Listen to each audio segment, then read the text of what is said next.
हम एक ऐसे दौर से गुजर रहे हैं जहाँ पर ये सरकार, ये न्यूज़ चैनल्स ही हमारा एक ऐसा सहारा है जिनसे हम एक सटीक खबर की आशा कर सकते हैं।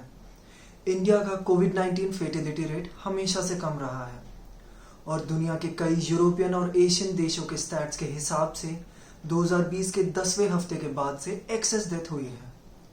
इंडोनेशिया जैसे लो इनकम देशों में ये डेथ बहुत ही कम कोविड-19 से जोड़ी गई है।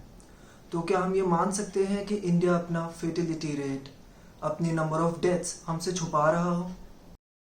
हमारे चैनल को सब्सक्राइब कीजिए और नोटिफिकेशंस पाने के लिए बेल आइकन दबाना मत भूलिए।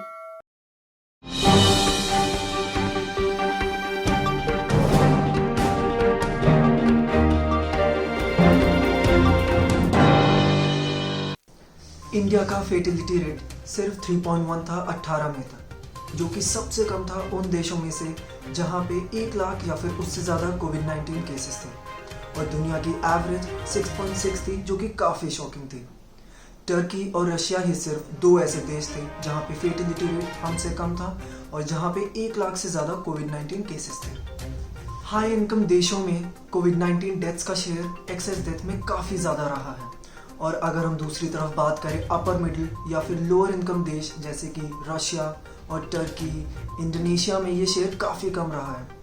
इससे साफ हो जाता है कि गरीब देशों में टेस्टिंग का अच्छा ना होने के कारण असली स्टैट्स सामने नहीं आ पा रहे हैं और ना ही असल फेटिलिटी रेट। और अब भूलिएगा मत, इंडिया भी इन्हीं कंट्रीज़ में से एक है जहाँ पे ये एंट्रीज, ये स्टैट्स असल में सही तरीके से नहीं मेंटेन किए जाते हैं।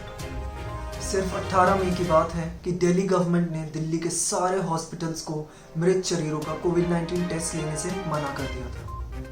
8 मई की हिंदी न्यूज़पेपर की जांच के अनुसार दिल्ली के हॉस्पिटल्स में कोविड-19 का स्टैट अराउंड 107 पहुंच गया था और दूसरी तरफ दिल्ली गवर्नमेंट का ऑफिशियल कोविड-19 टोल सिर्फ 68 पर था। स्टैट्स और फैक्ट्स के अनुसार इंडिया सिर्फ अपनी 22% डेथ्स को मेडिकली सर्टिफाई करता है।